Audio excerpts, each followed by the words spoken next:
আজকে ডাল রান্না হবে নতুন ধরনের সহজ উপায়ে। সবাই দেখতে থাকুন। তেল দিলাম, এই গাজর ছাড়ছি, গাজরটা ভেজে নিয়ে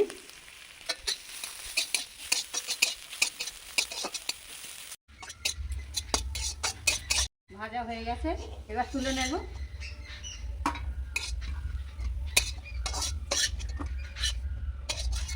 পেঁয়াজ ছাড়লাম,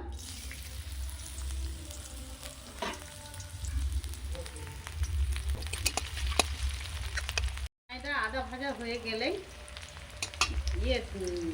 মটরশুঁটি ছাড়বো। মটরশুঁটি ছাড়লাম,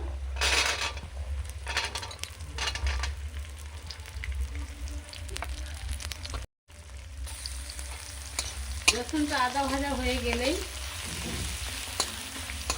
টমেটো ছাড়বো। টমেটো ছাড়ছি, রসুন আদা ভাজা হয়ে গেছে, টমেটো ছাড়ছি।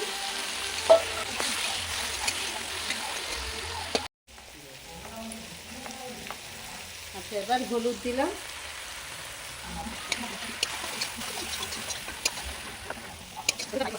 ভাজা ভাজা হয়ে গেলেই ঝাল দেবো,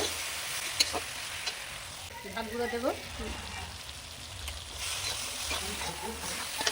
এবার মুসুর ডালটা এর উপরে ছেড়ে দিলাম, এখন নাড়তে হবে, নেড়ে চেড়ে জল ঢেলে দেবো, ঢেলে দেবো। সেদ্ধ হয়ে গেলে এটা ডাল তৈরি হয়ে গেল।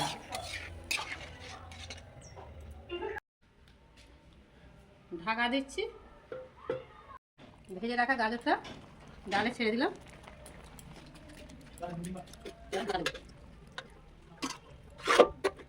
ডাল সিদ্ধ হয়ে গেছে, ঢাকনাটা খুলে ধনিয়া পাতা দেবো, দিয়ে ঘেঁটে লাগিয়ে নেব।